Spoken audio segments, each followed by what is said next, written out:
ಇನ್ನು ಕಾಫಿನಾಡು ಚಿಕ್ಕಮಗಳೂರಿನಲ್ಲಿ ಕನ್ನಡ ಪರ ಸಂಘಟನೆಗಳಿಂದ ಪ್ರೊಟೆಸ್ಟ್ ಆರಂಭ ಆಗಿದೆ. ಅಂಗಡಿಗಳನ್ನು ಬಂದ್ ಮಾಡುವಂತೆ ಹೋರಾಟಗಾರರು ಮನವಿಯನ್ನು ಮಾಡಿಕೊಳ್ತಿದ್ದಾರೆ. ಬಲವಂತವಾಗಿ ಬಂದ್ ಮಾಡಿಸದಂತೆ ಪೊಲೀಸರು ವಾರ್ನಿಂಗ್ ಕೊಟ್ಟಿದ್ದಾರೆ.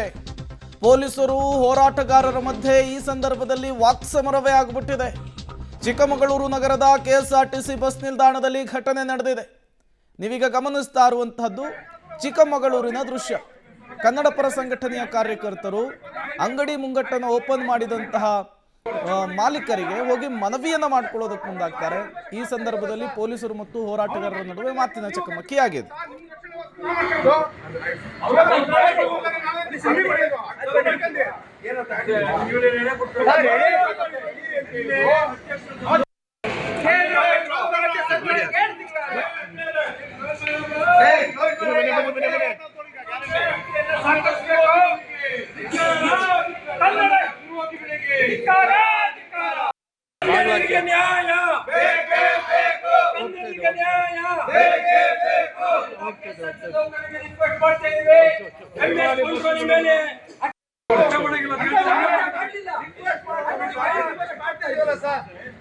ಅವರು ಕಟ್ಟಿ ಬಟ್ಟೆ ಹಾಕಿರೋದು ನೀವು ಕಟ್ಟಿ ಬಟ್ಟೆ ಹಾಕಿ ಸರ್ ನಿಮ್ಮ ರಕ್ಷಣೆಗೋಸ್ಕರ ನಾವು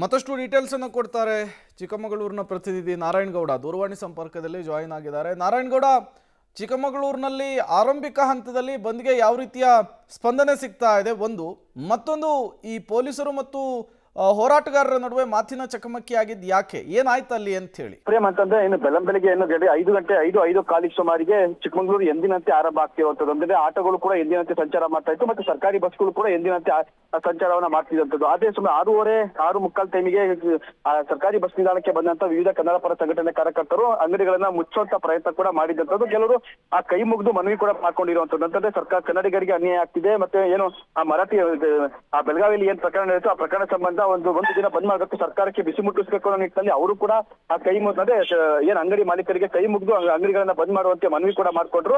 ಕೆಲವರು ಬಲವಂತವಾಗಿ ಕೂಡ ಒಂದು ಅಂದ್ರೆ ಬಾಕ್ಲ್ ಹಾಕಿ ಇವತ್ತೊಂದ್ ದಿವಸ ಬಾಕ್ಲ್ ಹಾಕಿ, ಯಾಕಂದ್ರೆ ನಾವು ನಿಮಗೋಸ್ಕರ ಹೋರಾಟ ಮಾಡ್ತಿರೋದು ಅಂತಾನು ಕೂಡ ಮನವಿ ಮಾಡ್ಕೊಂಡಂಥದ್ದು. ಈ ಸಂದರ್ಭದಲ್ಲೂ ಕೂಡ ಪೊಲೀಸರು ಮತ್ತೆ ಕನ್ನಡ ಪರ ಸಂಘಟನೆ ಕಾರ್ಯಕರ್ತರ ಜೊತೆ ಮಾತಿನ ಚಕಮಕಿ ಉಂಟಾಗಿರುವಂತದ್ದು. ಪ್ರೇಮ್ ಅಂತಂದ್ರೆ ಪೊಲೀಸರು ಕೂಡ ನೀವು ಯಾವುದೇ ಕಾರಣಕ್ಕೂ ಅಂಗಡಿಗಳನ್ನ ಬಲವಂತವಾಗಿ ಬಂದ್ ಮಾಡಂಗಿಲ್ಲ, ಅವರು ಸ್ವಯಂ ಪ್ರೇರಿತವಾಗಿ ಬಂದ್ ಮಾಡಿದ್ರೆ ಮಾತ್ರ ನೀವು ಹೋರಾಟವನ್ನ ಮಾಡಿ, ನೀವು ಯಾರಿಗೂ ಬಲವಂತವಾಗಿ ಬಾಕ್ಲು ಹಾಕ್ಸಂಗಿಲ್ಲ ಅಂತ ಹೇಳಿ ಪೊಲೀಸರು ಮತ್ತೆ ಕನ್ನಡ ಪರ ಸಂಘಟನೆ ಕೂಡ ಅವರ ನಡುವೆ ಮಾತಿನ ಚಕಮಕಿ ನಡೆದಿರುವಂತದ್ದು. ಯಾವಾಗ ಕನ್ನಡ ಪರ ಸಂಘಟನೆ ಕಾರ್ಯಕರ್ತರು ಕೈ ಮುಗಿದು ಬೇಡ್ಕೊಂಡ್ರು ಆಗ ಅಂಗಡಿ ಮಾಲೀಕರು ಕೂಡ ಸ್ವಯಂ ಪ್ರೇರಿತವಾಗಿ ಬಾಗ್ಲು ಹಾಕಿರುವಂತದ್ದು. ಅದೇ ಆ ಕ್ಷಣ ನಡೆದಂತ ಒಂದು ಘಟನೆ ಅಂತಂದ್ರೆ ಅದು ಪೊಲೀಸರು ಮತ್ತೆ ಕನ್ನಡ ಪರ ಸಂಘಟನೆಗಳ ನಡುವೆ ಮಾತಿನ ಚಕಮಕಿ ಬಲವಂತವಾಗಿ ಬಾಗ್ಲ ಜೊತೆ ಪೊಲೀಸರು ಕೂಡ ವಿರೋಧ ಮಾಡಿರುವಂತದ್ದು. ಅದೇ ಈಗ ಕೆಎಸ್ಆರ್ಟಿಸಿ ಬಸ್ ಸ್ಟ್ಯಾಂಡ್ ಮತ್ತೆ ಏನ್ ಚಿಕ್ಕಮಗಳೂರು ನಗರದ ಐಜಿಯವರಲ್ಲಿ ಎಲ್ಲಾ ಅಂಗಡಿಗಳು ಕೂಡ ಬಹುತೇಕವಾಗಿ ಬಾಗ್ಲು ಹಾಕಿರುವಂತದ್ದು. ಪ್ರೇಮ್.